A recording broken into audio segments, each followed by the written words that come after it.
The Numinous Podcast with Carmen Spaniola.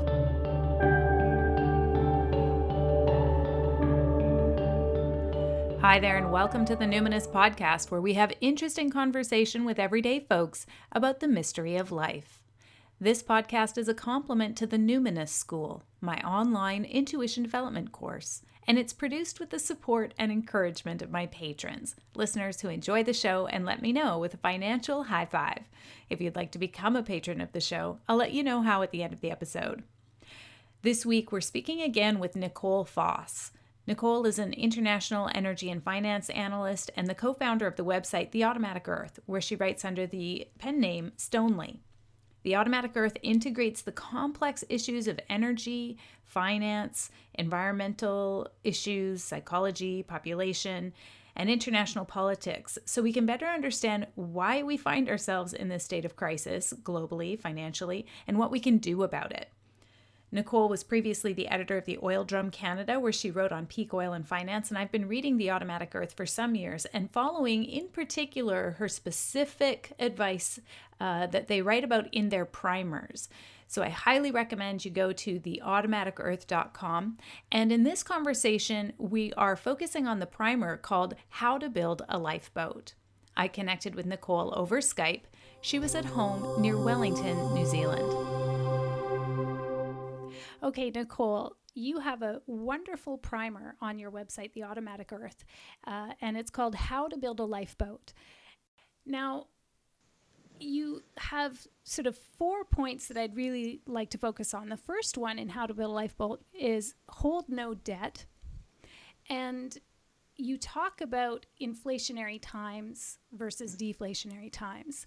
So can you explain why getting out of debt or getting rid of debt, including mortgages, is so important for people at this time?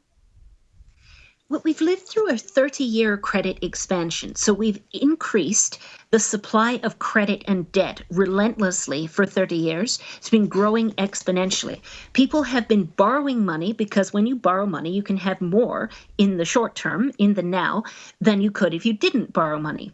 But it means that you're not living within your means. And so you may appear to own a large amount of stuff, a home, a fancy car, all sorts of other things. But actually, the bank owns it. You're in hock to the system if you are in debt. And as long as you can continue to service that debt, then you can get away with it. But what people do when they take on large amounts of debt is they think only in terms of the monthly payment. Is the monthly payment affordable under my current circumstances with my current salary? But those assumptions are very dangerous. Interest rates are at a very historic low. That means that people are acutely vulnerable to even small rises in interest rates. That would make the burden of that debt very much larger very quickly. They're also vulnerable to losing their jobs. Unemployment is rising all through the world. So people's ability to service that debt is going to be extremely constrained in the future compared to what it is now. And this is going to cause a very large problem. Now, with interest rates, in inflationary times, the real rate of interest is always lower, the real rate of interest is always lower than the nominal rate because it's the nominal rate minus inflation. So if you have money in the bank in inflationary times, for instance, if you were being paid, for the sake of argument, 5% and inflation was 2%, your rate of interest would be 3%. In deflationary times, the same equation gives you a very different result. The nominal rate minus negative inflation means you are now adding those numbers. Now the real rate of interest is higher than the nominal rate. Now, this means that even if governments cut interest rates to 0% in an attempt to stimulate the economy again, then 0 minus a negative number is still a positive number. This is why Keynes talked about pushing on a piece of string. So you end up in a situation of credit crunch because there's nothing left governments can do in terms of interest rates to stimulate further growth. Now, when people end up in this position where they cannot service their debt, and not only is the nominal interest rate rising, but the real interest rate is rising at a much faster rate, it just means that people are going to default on their debts right, left, and center. So all those things that you thought you had that actually the bank owned, all of a sudden the bank is going to take them away from you. And so whatever you thought you had, your equity will be gone because that's what goes first. The debt will still be there. The bankers will come calling for your assets. They will sell those assets for whatever they can get for them, which is probably less than the amount that you owe. And then they will come after you for the difference in places where mortgages are recourse loans, which is most of the world. So you end up in a state where you basically have nothing. You're bankrupt, but you may not even be able to declare bankruptcy, depending on whether the law that allows you to do that currently is still in force. It's getting harder and harder around the world to access bankruptcy protection. If you can no longer access bankruptcy protection, the kinds of consequences to indebtedness that have existed in other times are things like indentured servitude, debtor's prison, and being strong-armed into the military, none of which are attractive options at all. Yeah, all of which are just absolutely horrifying.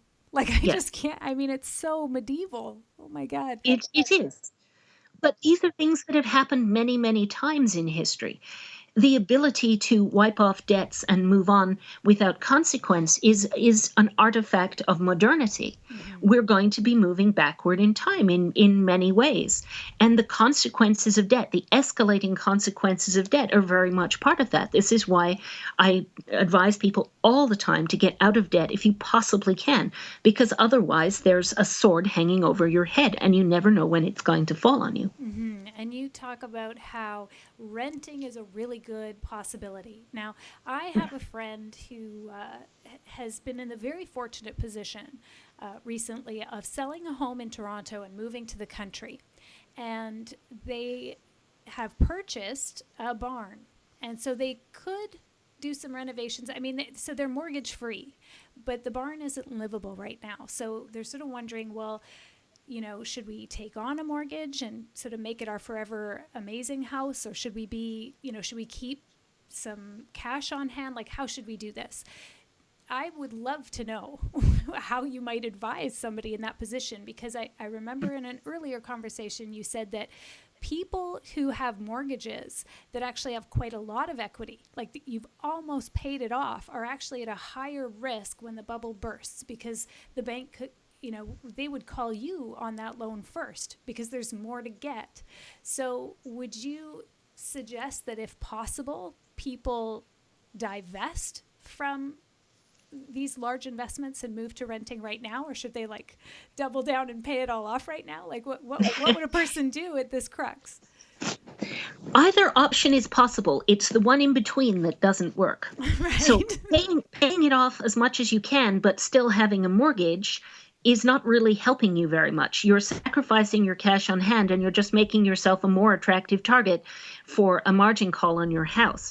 If you can pay it all off, if it's the sort of place where you want to stay, where you're perfectly comfortable staying, say you have lots of friends and family, you can grow food there, you have control over the essentials of your own existence through the ownership of this particular property, by all means pay it all off if you can. You will take a very large loss in financial terms if you do that. You will have overpaid for it, but the compensation will be that you have a place to live, you have control over the essentials of your own existence, and this is a very good thing. There's far more in life to consider than simply finance. So if you pay it all off, you swap a financial loss for possibly incalculable gains in other ways, which is a good thing. If you are not in a position to do that, you're better off to sell and rent, because then you're paying someone else a fee to take the property price risk for you, which is a really good bet. So the property price is no longer your problem. Repairs are no longer your problem. Local taxes are no longer your problem. And that's a very satisfying position to be in. You can still stay in an area where you have social capital, where you have work. But if things go wrong wherever you are, you have the ability to go somewhere else. And this is actually a really, really useful freedom. It may mean you have to move more often than you would like because your landlord might get into trouble with his mortgage. Things can happen. But nevertheless, renting is not a bad option. The costs of renting, if you look at the total costs of ownership and compare that with the cost of renting, renting is not a bad idea. People tend to just compare a mortgage payment with rent, but mortgage payments only depend on the rate of interest, which is currently low and won't be in the future. So even if you only compare mortgages and rent is still going to come out on top in the future. And if you compare the total costs of ownership with the total costs of renting, you're going to be much better off if you rent. And there are many non-financial compensations for doing so as well. Okay, so then the second aspect that you highlight in How to Build a Lifeboat is about liquidity. So you say you want to hold cash and cash equivalents, but you also say that you don't want to hold them in the bank. So Yes. Can you kind of give us a sense of how, so what are we supposed to do? What do we do? Well, essentially, as we talked about in the last program, if you have money in the bank or in a brokerage account or anything comparable to that, this is an unsecured loan that you've made to the financial system, which it may or may not repay depending on whether it's in a position to do so. The entire developed world at this point either has or is developing regulations to allow failed banks to be bailed out with the depositor's money, which means that you are at the mercy of the solvency of middlemen, and that's a risk you can't do anything about whatsoever.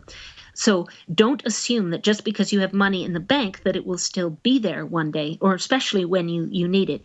There have been many instances in history where there have been systemic banking crises. Banks have closed their doors. Keep an eye on what's going on in Greece right now for the effect of capital controls, the most recent instance of capital controls. But this has happened many times before. I fully expect it to happen again. Similarly with brokerage accounts, even if you have a customer segregated account, it's not necessarily sufficient protection. For instance, the failure of MF Global in 2011 resulted in the confiscation of the contents of customer segregated accounts, even although they had been fraudulently pledged as collateral for bad bets in Europe by the company. So if you are in that system, what you have is at risk. If you want to control the risks that you face, then you need to control them by having access to what passes for wealth for you personally. So whatever you have that is your store of wealth, including liquidity, you need to control it. Now, the risks that you face there are still risks that are there. There's fire, there's flood, there's theft, but these are risks that you are in a position to control, unlike the risk of the dependency on the solvency of middlemen. So if you are unable to control these risks, you're in a better position you would otherwise be. But you do have to control those risks. Otherwise, you risk losing everything that you have. Liquidity can be as difficult to hold on to as it sounds. Right. How do you decide how much you need? I tend to suggest to people that they try, if they can, to hold a year's worth of liquidity, whatever counts as a year's worth for them. If you can't do that, a few months if you can. Whatever you can manage is better than nothing. Because if you move in a financial crisis into a cash-only economy, which can happen within a week, as it did in Cyprus in March 2013, then you are going to need cash on hand. You're going to need access to something, or you won't be able to get anything out of an ATM. You won't be able to buy anything in a shop. You won't be able to buy anything from a gas pump. And then you will be in trouble in a very short space of time, since most people don't carry supplies of essentials actually on hand. So people do need access to a certain amount of liquidity. If you have a fair amount of assets, you don't have to be fully liquid, because that's putting all your eggs in one basket, in the sense of liquidity is difficult to look after. And if you lose it and it's gone, then you have nothing left to fall back on. So if you have more assets, then I would suggest a certain amount of liquidity balanced with hard goods, which give you control over the essentials of your own existence. Things like property and tools and warm clothes, firewood supplies, all sorts of things, solar-powered battery chargers, wind-up radios, all kinds of things that give you the ability to function in the absence of continued influxes of money, shall we say. Right. So then when in that post where you talk about gaining some control over the essentials of your own existence, that would also, I would imagine, include that in the, while you are in the planning or preparation stage, you're acquiring these tools, but I would imagine that also includes skills, like Oh, yes. growing food or first aid or even communication skills, wouldn't you say? Absolutely. Skills are critical, and no one can repossess them either. Whether you have money or not, your skills are your own to keep, no matter what. And that sort of thing is critical. Another thing that's a really adaptive response, if you have the resources to do it, is to look at setting up businesses with local supply chains and local distribution networks. Because then not only are you investing in the real economy in a way that produces an income that's much less likely to disappear on you, but you're also altering the fabric of the society in which you live. Because businesses like that are exactly what the rest of the population will need to rely on in order to have access themselves to the essentials of their own existence. So if you, by setting up businesses like that, are able to provide goods and services to your local area, then you're providing an essential service. And this is going to be something that can make an absolutely enormous difference. And that gives you the degree of social connection as well, that is the best guarantee of security you can possibly have. I was going to say that's like investing in your own social capital, like you mentioned Absolutely, it earlier. is. Yes, so very important to have that. Mm. The not only to have the awareness of like who your people are and be connected with your community, but also have them know who you are. Like this is the gift that I'm going to bring into the heart of the village. This is the skill that I bring. This is the contribution that I can make. Now, you also talk about being worth more to your employer than she's paying you. And I like that. I like that idea. Even as an entrepreneur, I'm always trying to be worth more than what my clients are paying for. Now, entrepreneurship is definitely on the rise. It's certainly something, I mean, I don't have numbers for this, but most of the people I know don't have conventional jobs, and even the ones who would like conventional jobs are having a very difficult time obtaining one. So, what you just mentioned about local supply chain seems like a great entrepreneurial venture. Are there others that you think are really needed that aren't as focused on as much? But for people who don't have a job or can't get a job, what would you see as valuable contributions that people will want to pay you for when there's very little money? Things that involve practical skills are the best way to go, because those are the things that are very difficult to substitute for. So, human skills of all kinds. So, be able to mend things, grow things, fix things, and also concentrate on the human skills, like, for instance, your own communication background or mediation, for instance. For instance, if people are capable of explaining one side's perspective to the other side in a disagreement, then they may be able to prevent the kind of dislocation that happens when there's not enough to go round. Because when the pie is shrinking and you have to share the losses, it's very difficult to do that in any way that's perceived to be fair. So if you are an effective mediator and you can help losses be shared in a way that's perceived to be fair, then things will survive that might otherwise not have done. Organizational skills as well, knowing how to run local programs for distributing essentials. So, not necessarily people paying for essentials, but if you have a rationing system, or you have a system where in the aftermath of something happening, whether it's a superstorm or an earthquake or a financial crisis, you've got means to hand things out to the people who need them. Skills like that are incredibly important. So concentrate on the things that matter the most, not the things that involve you being a middleman, not the kind of things that involve sophisticated white collar sorts of skills necessarily, but the things that involve getting your hands dirty, or the things that involve human skills interacting face to face with your fellow human beings. Would you say, Nicole, that you're a very spiritual person? Because I'm just thinking about how much you've had to be, how engaged you are on the mental level and also just the physical level. You've traveled the world sharing all this insight and knowledge with so many people. What does that do to your spiritual life? I'm not quite sure how one would define spiritual in this kind of sense. I'm not a religious person at all. Mhm. And so I don't think of things in that way. I'm interested in connecting with the human spirit in all its manifestations. And I've actually found the last few years to be tremendously rewarding in that way. I've met tens of thousands of people all over the world, people sharing their enthusiasm and their desire for change, their desire to do things differently, to move away from creating a planet killing Ponzi scheme and to find better ways of being in the world and to be in the world in together, not just isolating themselves, building a bunker and cutting themselves off from people and peering over parapets.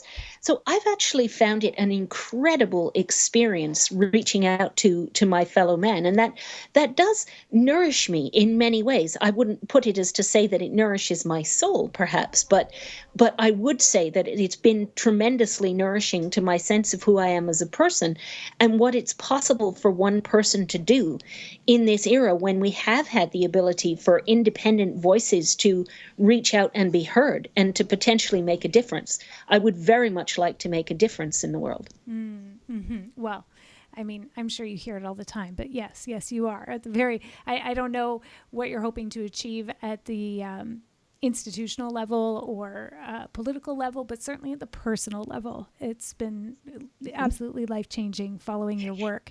I'd like to add that I'm not trying to achieve anything at all at the political or institutional level, because I regard both of those things as being operating at a scale that will be fundamentally non-functional in the future. So I ignore them in the knowledge that they're going to go away eventually anyway, and that all real change comes from the bottom up. So I'm not interested in trying to reform a race of dinosaurs. I'm interested in trying to create a race of mammals that have a chance to come up from underneath as the dinosaurs become extinct and achieve something that looks fundamentally different.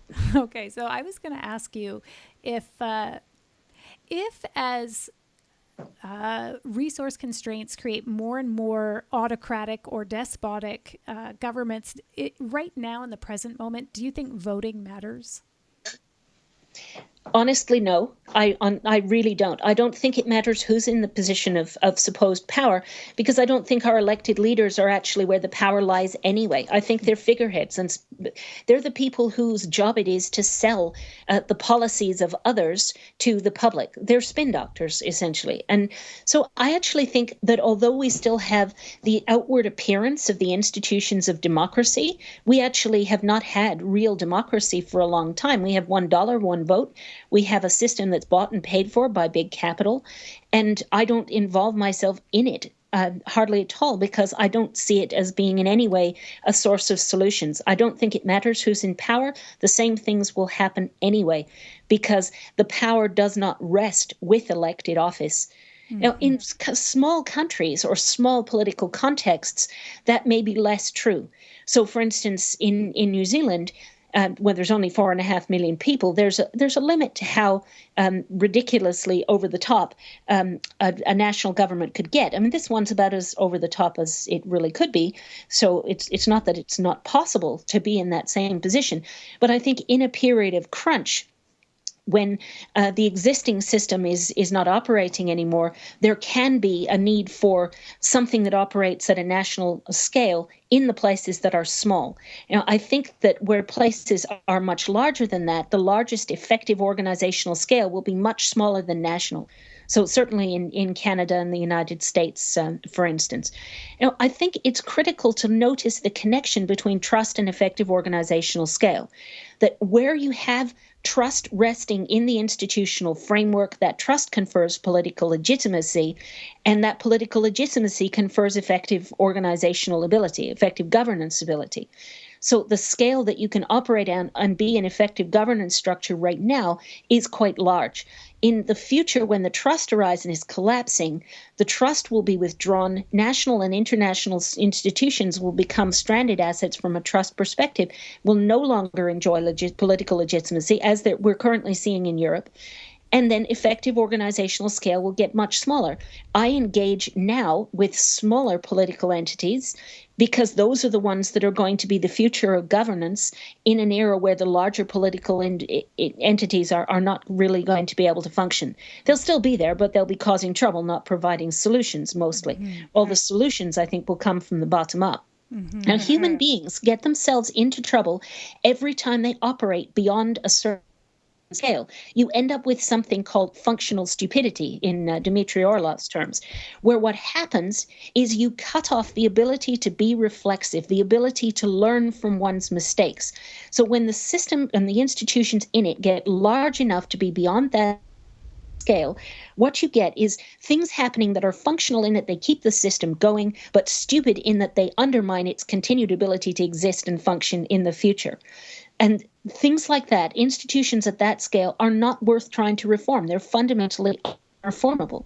So it's important to take a step backwards, back into the realm or the scale where you can operate in a way that is reflexive, where you have a feedback loop, where you learn from your mistakes, where you can have accountability and transparency and actually function as an effective governance body. So that's the scale that I like to operate at. Yeah, I'm keen to vote at my local mayoral level, but when it comes to the federal, I feel like my vote is just almost like a sentimental gesture. So probably, yeah, sadly to say. Okay, so you're just getting on a roll here, sister. I like it. So I would like to bring in the tour de force that was your contribution to the great debate at the Wellington Sustainable Living Festival. That was Melbourne. Oh, was it Melbourne? Yeah. Yes, in Australia in February. Australia. And it showed up on your website as a blog post called "Sucking Beer Out of the Carpet," which was so great. I would like just for you to touch on one aspect of this. Why will the move to renewables not work? Well, what we have is a society built on high energy profit ratio energy sources, which means that the energy ratio is the comparison between the energy you put in and the energy you got out when you are trying to produce energy. So is a society built on high energy profit ratio energy sources in the form of conventional fossil fuels. That which you build with ratio energy sources you cannot even maintain with low energy profit ratio energy sources. This unfortunately includes renewables, even as it includes unconventional oil and gas. Now, it's not that you can't live on low energy profit ratio energy sources, but that you can't maintain a society that looks like this one if you do. Once you move into an era of low energy profit ratio energy sources, your society has to simplify. Now, in the case of extremely complex to produce low energy profit ratio energy sources like solar PV or horizontal drilling, mining rare earth metals, all these sorts of things, these are complex activities that rest on the current level of socioeconomic complexity. But the paradox of these expecting to move into this kind of era and run our society as we currently do is that it requires a level of complexity that the production of energy from those sources is not able to provide. So you end up in a position where all these complex things become impossible because the simpler society that you are moving into is no longer capable of doing them. And that applies to a lot of forms of renewable energy, particularly the ones that go through electricity. But that doesn't mean you can't have a renewable energy-based society. We always did until the Industrial Revolution, but we don't always need to think in terms of electricity. So we should be thinking in terms of thermal energy or motive power, compressed air systems. These are simpler ways of using renewable energy to provide useful effects, the kind of things that people did before they did everything through the medium of electricity. Now, the comparison you referred to in the title about sucking beer out of the carpet was my way of comparing conventional and unconventional oil and gas, because the analogy I use for that is to say that conventional oil and gas is like going up to the bar, buying yourself another beer and sitting there and drinking it in comfort. Unconventional oil and gas is where the bar is closed and you can't do that anymore, but you're still desperate, and are you desperate enough to suck spilled beer out of the carpet? Because that's essentially what you're doing with unconventional oil and gas. You're going to get a mouthful of dirt. You're going to get a very low return on the energy you put in to do it. Beer returned on energy invested will be very low, and it will be in no way a substitute for what you can no longer have. So people need to understand that the implications of the shift from the one regime to the other, the difference in energy profit ratio is going to make a very large difference to the way society functions. And we are going to have to cope with a much, much simpler society that's going to place constraints on us. So what I was trying to do in Melbourne, one of the aspects I was trying to do is to define solution space. So as a result of financial crisis, if your proposed solution is capital intensive, it's not going to work. If it depends on a current level of trust and therefore depends on top-down solutions, it's not going to work when the trust horizon is collapsing. If your proposed solution is energy intensive, it's not going to be possible. If your proposed solution depends on current levels of socioeconomic complexity, it's not going to be possible. So I think it's incredibly important to define the boundaries of solution space in order that what we go forward with as solutions are things that are going to be fundamentally workable in the future. So that way we're committing our remaining resources to things that actually have a chance of working, rather than throwing them at supposed solutions that we can actually perfectly well see in advance have no chance of working. Right. So that's where the scale comes back down when you're saying, yes, let's invest in what actually has a chance. And the fact is that when you do that, you naturally put less pressure on the environment, yes. you address the concerns about climate change. There's all of these sort of happy other effects and sort of side effects that come when we focus on the personal and the urgent of how can we actually decouple from this particular style of economic system that we're in. Yes. Yeah. Okay. So now we're really whipping it up here. I want to ask you about what you think about near-term human extinction, because Carolyn Baker's been on and each show has required some Kleenex because she's been talking about how we face near-term human extinction with a certain measure of courage, I suppose, and dignity and perhaps some grace. And you say that you think the notion is ridiculous. Please tell me more about that. I would call it highly, highly implausible. The concept of near-term human extinction by 2030, I just regard as absolutely outside the boundaries of what's likely to happen. It's not that human beings will never go extinct, but the thought that human beings are going to go extinct that soon as a result of runaway climate change is what I regard as wildly implausible. Yes, there are things that are going on in climate, and there are places where really dire things have happened climate-wise already, but we're simply not going to see changes unfold that quickly. Physical systems do not change that quickly. Financial systems do. This is one of the reasons I focus on financial systems, because they really do change that quickly. And so you really do have to be prepared for it if you're going to weather that storm or to get over that particular hurdle. Now, there are a number of issues with tackling climate change directly. One of the problems I have with encouraging people to look first and foremost at climate is that the kinds of things the larger scale aspects of the system would do under those circumstances are actually all things that would make the problem worse. So things like massive mitigation exercises. So let's build a $6 billion barrage around New York City, for instance. Well, that's a lot of concrete and a lot of emissions. Things like climate sort of carbon trading Ponzi schemes or geoengineering and all of the kinds of things that I think are most plausible as responses to people focusing solely on climate change, or institutions, I should say, focusing on climate change, if that were to happen, would all be things that would line the pockets of the elites at the same time as causing more of the same problem that we've had before, because every one of them would be reflections of the current system and everything that's wrong with it. So my approach to that is very much to deal with it at that personal level and to say, well, let's focus on the things we can actually do something about, which are all the very same things that you would do for financial crisis and energy issues. And the knock-on effect is the best thing ordinary people can possibly do in climate terms, which is to live lightly on the earth.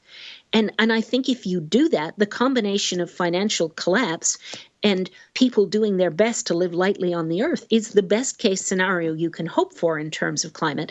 And I don't think for a moment that it is hopeless to do that. I actually take huge issue with people who say it's hopeless.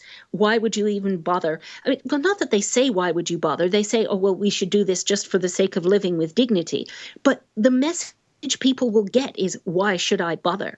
I might as well just keep living the way I am and say goodbye to my children, or just ignore the whole thing. It sucks the hope out of everybody that anything can be achieved at all. And it absolutely cuts off at the knees the opportunities to go forward in any kind of constructive way. So I actually find that the whole concept of pushing near-term human extinction is fundamentally damaging to efforts to actually achieve anything that is truly positive. Now, I do accept that we are, Carolyn Baker's argument about having to accept that which we cannot change, and, moving into a future where we're not going to have what we have now and we're going to have a lot to grieve over, that's absolutely valid. But I would not cast it in terms of near-term human extinction as a result of climate change. I would not, in fact, pin it on any one specific circumstance. It's a result of reaching limits to growth in a broad range of ways. And coming to terms with the fact that we are reaching limits to growth and that there will be consequences, I think is a very important aspect. It's just that pinning it to that specific scenario that is I think the worst case combination of destroying people's incentive to do something and sucking hope out of them while resting on what I regard as horribly flawed science, or a travesty of science, if you like. It's a particularly unfortunate combination.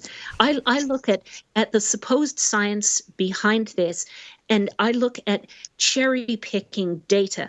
I look at distortions. I look at ridiculous extrapolations of totally insufficient data. I look at ridiculously specific scenarios that are not in any way justified by the error bars involved in the scientific processes. I look at the flaws in models that don't include some really important, obvious factors. So I just do not like to engage with that kind of scenario at all. And I find I just have huge problems with the main proponents of that particular scenario as well. This is just so fascinating, because you're two women that I follow quite closely. So I love coming across an area in which you're so divergent.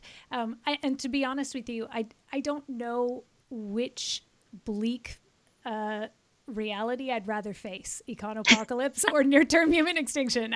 It's a bit of a crapshoot. It depends on the day. But I tend to think that if you make the kinds of adjustments to life that involve living simply and finding out what makes people truly happy without reliance on a material paradigm to do it, there's no reason that the future has to be bleak. I mean, yes, there will be a whole lot of things that we have to face and get over, and we're not going to have the level of material prosperity we have, but that's not what makes people happy anyway. Mm-hmm. And what makes people happy is connection. And people have been happy under an extraordinary array of circumstances when it comes to access to material things. So I don't really see the future as being something bleak. If I thought that everything was hopeless and that everything was just going to be irredeemably bleak, then I might have just gone and hidden under a rock or something rather than trying to get out in the world and change things. It's because I have a fundamental degree of optimism that important things can be different, at least at a small scale in areas where people make that change happen. Mm-hmm. If I didn't believe that, I wouldn't be doing what I do now. And so I do have that sense that change is possible. Not global level change, but change at a local level in ways that fundamentally matters. Yeah, that's why my husband's website is smallanddeliciouslife.com, and that's the hashtag we use because to be honest, it doesn't matter which one of the bleak futures we're facing. We both really feel all we need is some, salami we've made ourselves, some tomatoes from our own plants, some cocktails that we've whipped up together, and a nice little view for picnic. That's kind of doesn't matter what's going on either way. So here's the last question. Here's the scenario, Nicole. You are literally in a lifeboat and you are adrift. But you are paddling, you think, towards an island. You're pretty sure there's it's well resourced. There's clean water, there's, wood, there's different kinds of flora and fauna that are edible. It's a hospitable environment. And you are going to create a life, a little bit of an oasis after the econopocalypse. Who are the three people you want to start over with, and who do you want in that lifeboat? And they could be living, dead, any period of history. I'm not sure I could really give you an answer to that one because it would be impossible to choose. There are so many people living and dead. I have 3 children, for instance. It really is not possible to come up with a realistic answer to that, unfortunately. And it's a shame, but there are so many people that I would really want to share my future with for so many different reasons. I'm not so much thinking of, people who may have lived in the past who might have been interesting to talk to, but real living, breathing people who I know today.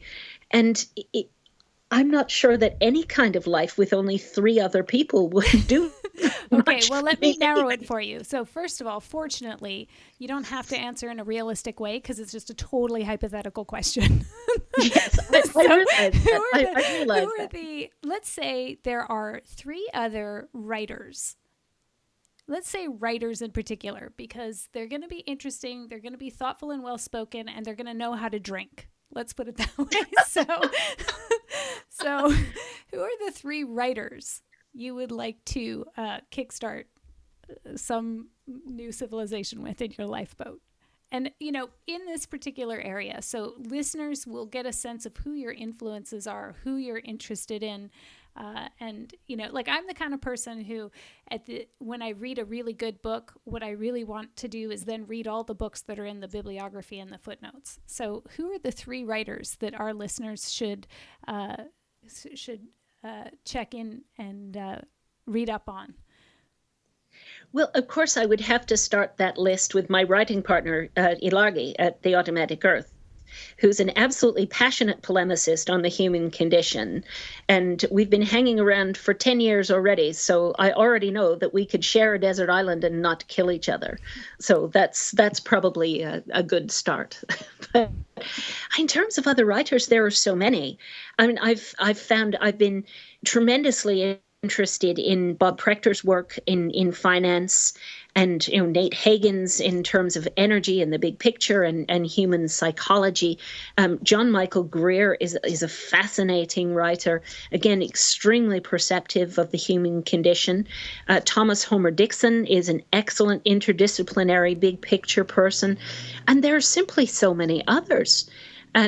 Chris Hedges is a tremendously passionate, courageous writer about looking at what happens with the move in society towards totalitarianism. I mean, there have been influences just too numerous to count. And I'm sure that doing this off the top of my head, I'm forgetting some pretty important ones. But that's always the way it is when you just have to answer something just right then and there. Well, I really appreciate that list, and I know about half of them, but I'm definitely going to get a Google in after this. I really want to thank you for spending so much time and sharing so generously. And as I said, you may not be intending to achieve much at a great level or a high level or large scale, but the impact you're having at the personal scale is immense and immeasurable, certainly in my life alone. So thank you very much for the work you're doing in the world, and thanks for being on the Numinous podcast, Nicole. Oh, you're very welcome. Thank you for having me. Remember when we were talking about social capital and offering what you can in the midst of collapse, whatever your skill is, whether it's communication and what have you? That's what Nicole just did for us. So if you got any value out of this show at all, please go to theautomaticearth.com and throw some money in the tip jar. They are completely funded by donation, and you can donate just on the left-hand side of the screen. And thank you so much for spending time with me today. In particular, I'd like to thank my listeners in Ontario, Canada, specifically Sarah and Ryan. I wish you the best of luck with your barn. As Nicole said, you can divest it or you can pay it off entirely and be debt-free. It's the option in the middle that doesn't work. So I hope that was helpful for you today. And for all of today's show notes, you can go to my website, carmenspagnola.com. CarmenSpagnola, and just click the link for the podcast. And that's also where you'll find information about becoming a patron. And finally, to ensure you never miss an episode, sign up to receive notifications at the bottom of my site. Until next time, take care.